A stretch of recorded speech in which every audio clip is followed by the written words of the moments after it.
नमस्कार, मैं doctor Anita Singh, assistant professor, department of education, Pandit Sundarlal Sharma मुक्त विश्वविद्यालय, छत्तीसगढ़, बिलासपुर। आज हम जीन पियाजे के संज्ञानात्मक विकास के सिद्धांत के बारे में चर्चा करेंगे। जीन पियाजे विकासात्मक मनोविज्ञान के क्षेत्र में 20वीं सदी के सबसे प्रभावशाली शोधकर्ताओं में से एक थे। जीन पियाजे स्विट्जरलैंड के एक प्रसिद्ध चिकित्सा मनोवैज्ञानिक थे जो बाल विकास पर किए गए अपने कार्यों के कारण प्रसिद्ध थे। इनके द्वारा संज्ञानात्मक विकास का सिद्धांत विकसित किया गया। पियाजे की रुचि ज्ञान शास्त्र या एपिस्टेमोलॉजी में थी। ज्ञान शास्त्र या एपिस्टेमोलॉजी का मतलब होता है ज्ञान का अध्ययन करना। ये दर्शन की एक मुख्य शाखा होती है और इसका मतलब होता है कि सत्य के स्वरूप को समझाना और सत्य असत्य में अंतर करना। इसको हम एपिस्टेमोलॉजी कहते हैं। पियाजे जो थे वो बालक के द्वारा ग्रहण किए गए ज्ञान के स्वरूप को समझना चाहते थे, जिसका सबसे अच्छा माध्यम उन्होंने बालक के विकास का अध्ययन करना माना है। पियाजे का सिद्धांत इस विचार पर आधारित है कि विकासशील बच्चा जो है वो संज्ञानात्मक संरचनाओं का निर्माण करता है, अर्थात अवस्था के आधार पर जैसे जैसे बच्चे के अंदर ग्रोथ होती जाती है, वो विकसित होता जाता है, उसके अंदर मानसिक प्रक्रियाएं विकसित होती जाती है, अर्थात उसका संज्ञान जो है वो भी बढ़ता जाता है। उनका मानना है कि विकास के साथ बच्चे की संज्ञानात्मक संरचना बढ़ती है, जैसा अभी हमने बात की। पियाजे का शिशु विकास का सिद्धांत उनके अपने 3 बच्चों के अवलोकन पर आधारित था। अब हम जानते हैं कि संज्ञान होता क्या है। What is cognition? संज्ञान का मतलब होता है कॉग्निशन कॉग्नोसियर से मिलकर बना होता है, जिसका अर्थ है टू नो, टू रिकॉग्नाइज, अर्थात किसी चीज को जानना और पहचानना ही संज्ञान होता है। एक सामान्य भाषा में हम संज्ञानात्मक विकास को समझ रहे हैं बालक के व्यापक और स्थायी रूप से ज्ञान का विकास। ज्ञान, हम ये जानते हैं कि हमारा जो नॉलेज है या ज्ञान जो है वो ज्ञानेंद्रियों के माध्यम से अनुभवों या एक्सपीरियंस के रूप में हम तक पहुंचता है, लेकिन सारे अनुभव हम तक नहीं पहुंचते हैं। अनुभव केवल वही पहुंचता है जिसका हम परसेप्शन या प्रत्यक्षीकरण कर लें, क्योंकि प्रत्यक्षीकरण ही एक ऐसा रास्ता होता है जो बालक के अंदर संज्ञानात्मक विकास का मार्ग प्रशस्त करता है। तो किसी भी चीज को व्यापक और स्थायी रूप से जानना ही संज्ञानात्मक विकास होता है। संज्ञानात्मक विकास के मुख्यतः 4 कारक या फैक्टर्स होते हैं। बायोलॉजिकल मैच्योरिटी, जैविक परिपक्वता, भौतिक परिवेश के अनुभव, सामाजिक परिवेश के अनुभव और समसंयोजन। इसको हम एक एक करके थोड़ा संक्षिप्त रूप में जानने की कोशिश करते हैं। बायोलॉजिकल मैच्योरिटी या जैविक परिपक्वता, जैसा नाम से स्पष्ट है कि अवस्था के आधार पर बालक का जो है वो उसमें परिपक्वता का स्तर बढ़ता जाता है। परिपक्वता या मैच्योरिटी से हमारा मतलब होता है कि हमारा नर्वस सिस्टम, स्पेशली हमारा जो ब्रेन होता है, वो किसी भी चीज को जानने और समझने की दृष्टि से सक्षम होता है। तो अवस्था के आधार पर जो परिपक्वता का स्तर होता है उसे हम जैविक परिपक्वता कहते हैं। ये अलग अलग जीवों में अलग अलग होता है, अर्थात मनुष्यों में इसकी परिपक्वता का स्तर अलग होता है और जीव जंतुओं में इसकी परिपक्वता का स्तर अलग होता है। दूसरा फैक्टर होता है भौतिक परिवेश के अनुभव।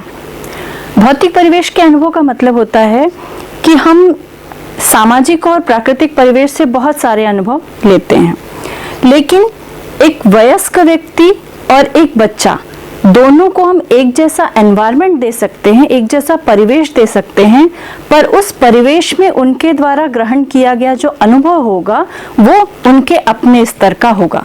अर्थात एक बच्चा जो है वो अपने परिपक्वता स्तर के आधार पर, अपने संज्ञान के आधार पर उस अनुभव को रिसीव करेगा, और एक एडल्ट जो है वो अपने संज्ञान के आधार पर उसको रिसीव करेगा। ये जो अनुभव बच्चों में और एडल्ट में होते हैं उसको प्राप्त करने के बहुत सारी प्रक्रियाएं होती हैं। जैसे एक क्रिया के द्वारा एक बच्चा खेलता है, कूदता है, दौड़ता है, भागता है, उछलता है, बहुत तरीके से क्रियाएं करता है।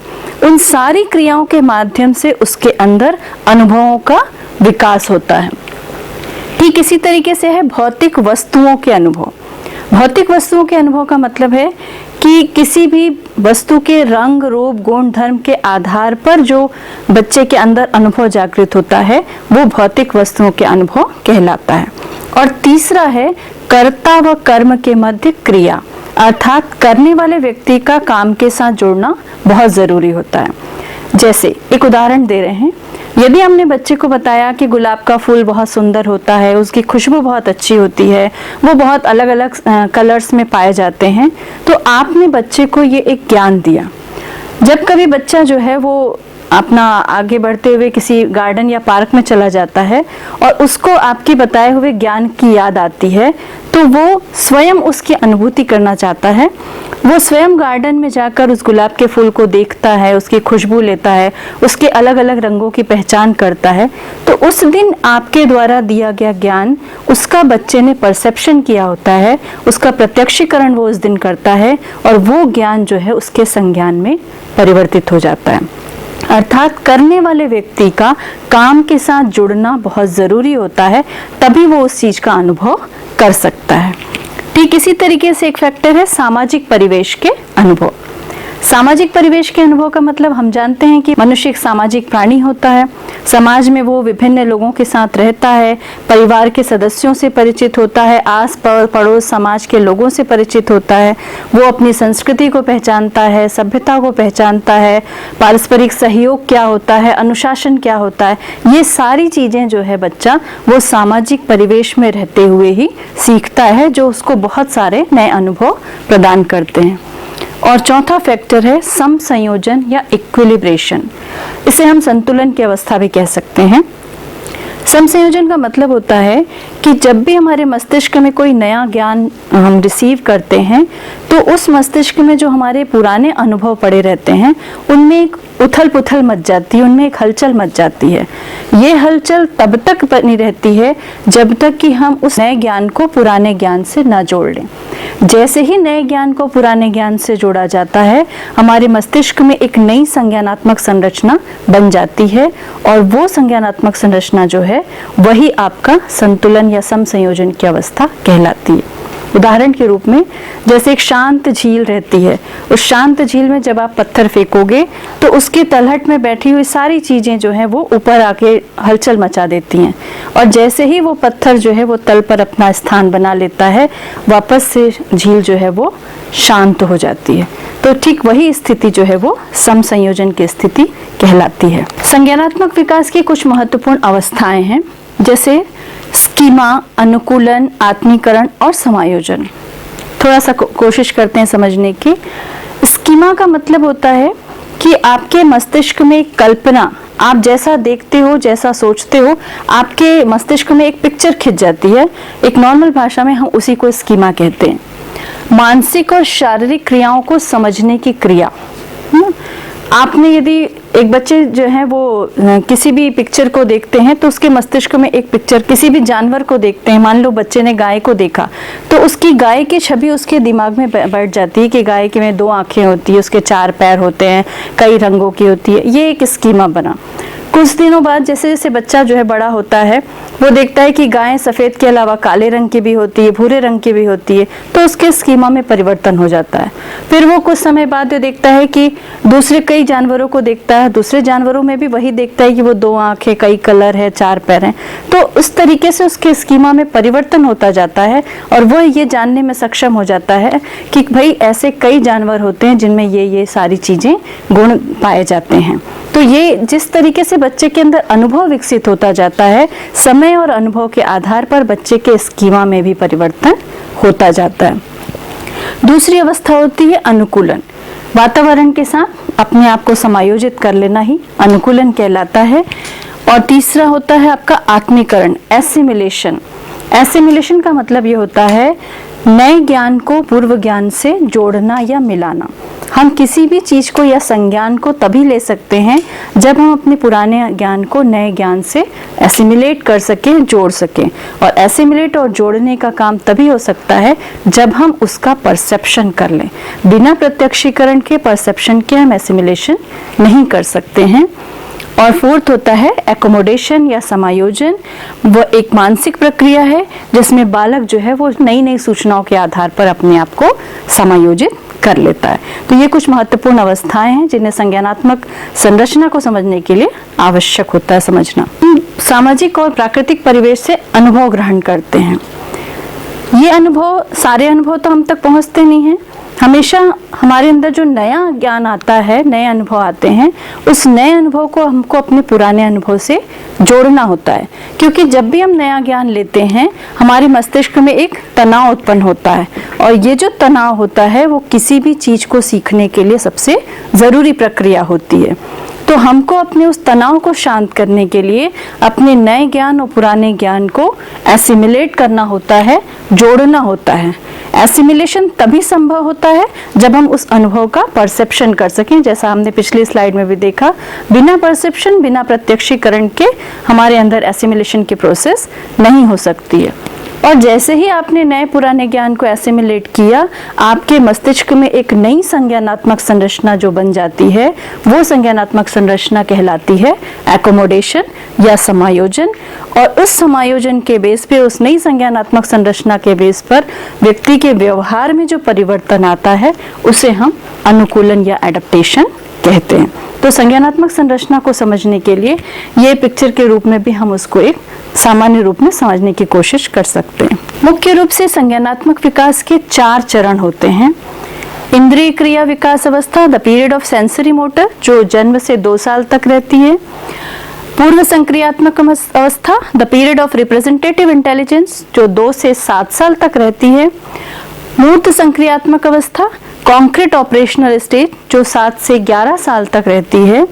और औपचारिक संक्रियात्मक अवस्था, फॉर्मल ऑपरेशनल स्टेज, जो 12 से 15 साल की अवस्था तक रहती है। आइए इन अवस्थाओं पर विस्तार से चर्चा करें। सबसे पहली अवस्था है the period of sensory motor, इंद्रिय क्रिया विकास अवस्था। जन्म से 2 साल तक की अवस्था है, अर्थात आप जन्म से 2 साल तक के बच्चे के क्रियाओं को अनुभव कीजिए, क्रियाओं के बारे में सोचिए। इस अवस्था में बालक चलना, फिरना, देखना, छूना, चखना, इन सारी प्रक्रियाओं से सीखता है। बालक जब गिरता है तभी उसे समझ में आता है कि चीजें कठोर है या वो उसको नुकसान दे रही हैं। तो इस तरीके से बालक की जो क्रियाएं होती हैं, वही उसको सीखने के लिए अनुभव देती हैं। इस अवस्था में बालक में ऑब्जेक्ट परफॉर्मेंस का गुण पाया जाता है। ऑब्जेक्ट परफॉर्मेंस का मतलब होता है कि बालक ये समझने लगता है कि जो चीजें दिख रही है या जो चीजें नहीं दिख रही है, उन सब का अस्तित्व है। वो सारी चीजें जो है वो रहती हैं, उनका कहीं ना कहीं अस्तित्व होता है। तो इस प्रक्रिया को हम ऑब्जेक्ट परफॉर्मेंस स्किल कहते हैं। इंद्रिय क्रिया विकास अवस्था के अंतर्गत उद्देश्यपूर्ण कार्यों की पहल होती है। उद्देश्यपूर्ण कार्यों का मतलब है कि आप जानते हैं 2 साल तक का बच्चा है, यदि वो किसी चीज को पसंद करने लगता है या किसी चीज की चाहत रखता है, तो जब तक वो उसको आप वो चीज नहीं दे देते हैं, तब तक वो उस चीज के लिए शांत नहीं होता है। उसको यदि कोई दूर रखी हुई लाल रंग की गेंद पसंद आ गई, तो जब तक उस गेंद को आप उसको नहीं देंगे, तब तक वो शांत नहीं होगा। तो इस प्रकार के उद्देश्यपूर्ण क्रियाएं जो है वो इस अवस्था के बच्चे करते हैं। और इस अवस्था के बच्चों में अपने बड़ों के व्यवहारों की नकल करने की बहुत ज्यादा लक्षण देखे गए हैं।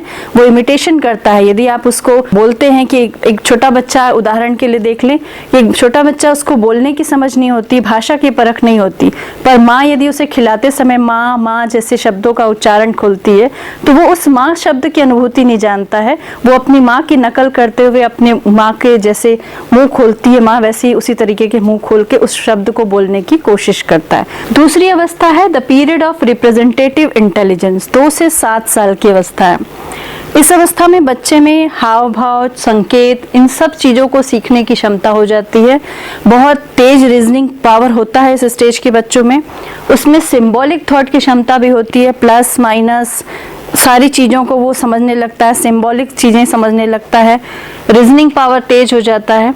इस अवस्था के बालकों में भाषा का विकास तेजी से होता है। वो माँ, पा, दा इस तरीके के शब्दों को उच्चारण करने लगता है, भाषाओं को, शब्दों को जोड़कर भाषा बनाने लगता है। तो भाषा का विकास तेजी से होता है। इस अवस्था में बच्चे में प्रतिवर्ती सोच विकसित नहीं होती है, अर्थात बालक केवल एक ही दिशा में सोच सकता है, वो विपरीत दिशा में सोचने में असमर्थ रहता है। इस अवस्था के बालक की सोच इगोसेंट्रिक होती है, अर्थात बालक जो है वो केवल अपनी सोच, प्रतिक्रिया, हाव भाव या दृष्टिकोण तक ही सीमित रहता है। इस अवस्था का बालक अन्य बालकों के साथ मिलकर अपने माता पिता या शिक्षक की नकल करने की कोशिश करता है, सामाजिक नाटकीय खेल के माध्यम से उन चीजों को दोहराने या नकल करने की कोशिश करता है। तीसरी अवस्था जिसे हम 7 से 11 साल के में देखते हैं, मूर्त संक्रियात्मक अवस्था। इस अवस्था में बच्चे के अंदर जो विकास की प्रक्रिया होती है वो लगभग हो गई रहती है और इस अवस्था के बालक में मानसिक प्रक्रियाएं शुरू होती है। ये अवस्था मुख्य रूप से मानसिक प्रक्रियाओं को विकसित करने की अवस्था होती है। इसमें 3 तरह की आपकी मानसिक प्रक्रियाएं शुरू होती हैं। पहला है सारणीकरण, सीरिएशन। सीरिएशन में नए पुराने अनुभवों के साथ ही आकार, गुण इत्यादि के आधार पर उचित स्थान पर रखकर सभी अनुभवों को सारणीबद्ध किया जाता है। सीरिएशन का मतलब ये होता है कि इस अवस्था में मानसिक प्रक्रियाओं के माध्यम से बच्चा इतना समर्थ हो जाता है कि वो जितने भी नए पुराने अनुभव होते हैं उन अनुभवों को उनके प्राथमिकता के क्रम के आधार पर सारणीबद्ध रूप में व्यवस्थित करने में वो सक्षम होता है। दूसरी मानसिक प्रक्रिया होती है वर्गीकरण। वो अनुभवों को उनके अपने रंग, रूप, गुण, धर्म के आधार पर, उनकी वास्तविकता, उनकी विशेषताओं के आधार पर वो उन अनुभवों को वर्गीकृत कर सकता है, वो इतना सक्षम हो जाता है। और इसी में तीसरी मानसिक प्रक्रिया होती है अनुरूपता या करस्पॉन्डेंस, अर्थात अनगिनत अनुभवों को जोड़ने की जो क्षमता होती है वो अनुरूपता में हम या करस्पॉन्डेंस में हम देख सकते हैं। इसमें आपके प्रत्येक वर्ग के पदार्थों से यह पता लगाना कि किन 2 पदार्थों में किन किन बातों में अनुरूपता है, यह अनुरूपता की प्रक्रिया कहलाती है। अनगिनत मानसिक अनुभवों को जोड़ने में ये सहायक होती है। यदि प्रकृति मस्तिष्क में सारणीकरण, वर्गीकरण और अनुरूपता की क्षमता नहीं होती तो हमारे अनगिनत अनुभव जो होते हैं वो अलग अलग खंडों में रहते, हम उनको संजो नहीं पाते, हम उनको जोड़ने में सक्षम नहीं हो पाते। इस अवस्था में बालकों में तार्किक चिंतन की क्षमता जो है वो निरंतर विकसित होती जाती है और वो तार्किक चिंतन के आधार पर ही नियमों की खोज करने में सक्षम होता है। इस तरीके से ये तीनों मानसिक प्रक्रियाओं का अपना एक अलग महत्व है और इन तीनों प्रक्रियाओं के माध्यम से ही हम किसी चीज को जानने, समझने और सोचने में सक्षम हो सकते हैं। अगली स्टेज है फॉर्मल ऑपरेशनल स्टेज, औपचारिक संक्रियात्मक अवस्था। ये 11 साल के बाद की अवस्था होती है। इस अवस्था को हम प्रपोर्शनल थिंकिंग की स्टेज भी कह सकते हैं, उद्देश्यपूर्ण चिंतन की अवस्था। अर्थात बच्चा पूरी तरीके से विकसित हो गया है, उसके अंदर सभी तरह के मानसिक गुण भी विकसित हो गए हैं, वो पूरी तरीके से हर चीज को जानने समझने की दृष्टि से सक्षम हो चुका है। तो इस अवस्था में वो सोद्देश्यपूर्ण कार्य ही करना चाहता है। सोद्देश्यपूर्ण चिंतन की अवस्था इसीलिए इसको कहते हैं क्योंकि उद्देश्यपूर्णता के कार्य बच्चा इस अवस्था में करने की कोशिश करता है। इस अवस्था में जो 4 मुख्य रूप से मानसिक प्रक्रिया होती है इसको हम INRC भी शॉर्ट में कहते हैं, आइडेंटिफिकेशन, नेगेशन, रेसिप्रोसिलनेस और कोरिलेटिव ट्रांसफॉर्मेशन। इनको हम थोड़ा सा समझने की कोशिश करते हैं। आइडेंटिफिकेशन या तादात्म्यकरण से हमारा मतलब होता है कॉजल रिलेशन को समझना, कॉज और इफेक्ट के रिलेशन को समझना, कार्य कारण के संबंधों को समझने की जो क्षमता होती है वो आइडेंटिफिकेशन कहलाती है। अर्थात वो इतना किसी भी घटना को पहचानने में, किसी भी चीजों को पहचानने समझने में सक्षम हो जाता है, उसे हम तादात्म्यकरण कहते हैं। नेगेशन से हमारा मतलब है कि व्यक्ति ये सोचने में सक्षम हो जाता है कि हम कौन सा काम करें तो जिससे हमको नुकसान ना हो या हानि ना हो, या हम ऐसा कौन सा काम करें जिससे हम पूर्व में जो प्रचलित धारणाएं हैं उनको हम परिवर्तित कर सकें, वो कहलाता है नेगेशन। तीसरा है रेसिप्रोसिलनेस। अब यदि हमने ये जाना कि हमें कोई परिवर्तन करेंगे तो उससे कोई ना कोई नुकसान होगा, तो उस नुकसान से बचने के लिए हम क्या कर सकते हैं वो कहलाता है रेसिप्रोसिलनेस। अर्थात थोड़ा सा इसको समझते हैं। विपरीत प्रक्रियाएं, जैसे किसी भी प्रकार से हानि के बचने के लिए जो भी कार्य किया जाएगा वह क्रिया पारस्परिक संबद्धता की क्रिया कहलाती है। तादात्म्यकरण और निषेधीकरण की क्रियाओं को कर लेने के बाद व्यक्ति संज्ञानात्मक क्षमता की दृष्टि से इतना विकसित हो जाता है कि वो किसी भी प्रकार की हानि वाली स्थिति पैदा ही ना हो यह निर्णय ले सकता है, और यह क्षमता उस पूर्व अनुभव से उसको प्राप्त होती है, और ये पूरी प्रक्रिया ही पारस्परिक संबद्धता की प्रक्रिया कहलाती है। संबंध बंधी रूपांतरण, कोरिलेटिव ट्रांसफॉर्मेशन, व्यक्ति प्राप्त अनुभवों के आधार पर यह सीखता है कि यदि किसी एक चीज में परिवर्तन करें तो उसी अनुपात में दूसरे में भी परिवर्तन होगा। अर्थात तथ्यों वस्तुओं के बीच आपस में संबंध होता है और ये एक दूसरे की उपस्थिति को ही सुनिश्चित करता है। तो संबंधबंधी रूपांतरण का मतलब है कि यदि आप एक चीज में परिवर्तन करेंगे तो निश्चित रूप से उसी अनुपात में दूसरी चीजों में भी परिवर्तन होगा। पियाजे के संज्ञानात्मक विकास के सिद्धांत का अपना एक एजुकेशनल इंपॉर्टेंस है, शैक्षिक महत्व है। सबसे पहली चीज व्यक्तिगत भिन्नता। हम जानते हैं कि हर बच्चे का अपना संज्ञान है, वो अपने अनुभवों से सीखता है, तो हर बच्चे की अपनी एक इंडिविजुअलिटी होती है, अपनी एक व्यक्तिगत भिन्नता होती है। तो हमेशा बालकों को उनकी अपनी व्यक्तिगत भिन्नताओं के आधार पर ही पढ़ाने और समझाने का प्रयास किया जाना चाहिए। करके सीखना, लर्निंग बाय डूइंग।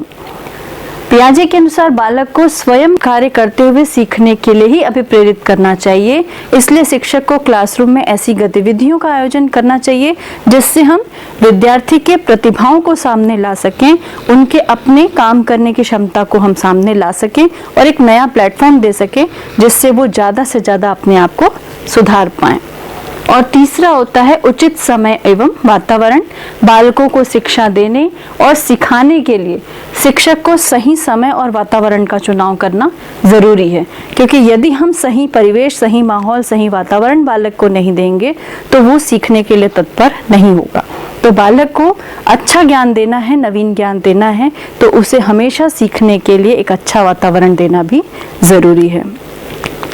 इस तरीके से हमने जाना कि पियाजे ने संज्ञानात्मक विकास के सिद्धांत को विकसित किया है और संज्ञानात्मक विकास के लिए व्यक्ति को अपने ज्ञान को प्रत्यक्षीकरण या परसेप्शन के माध्यम से संज्ञान में बदलना जरूरी होता है। तभी आप अनुभवों का स्थायीकरण कर सकते हैं और उनको समझने में सक्षम हो सकते हैं। अभी के लिए धन्यवाद।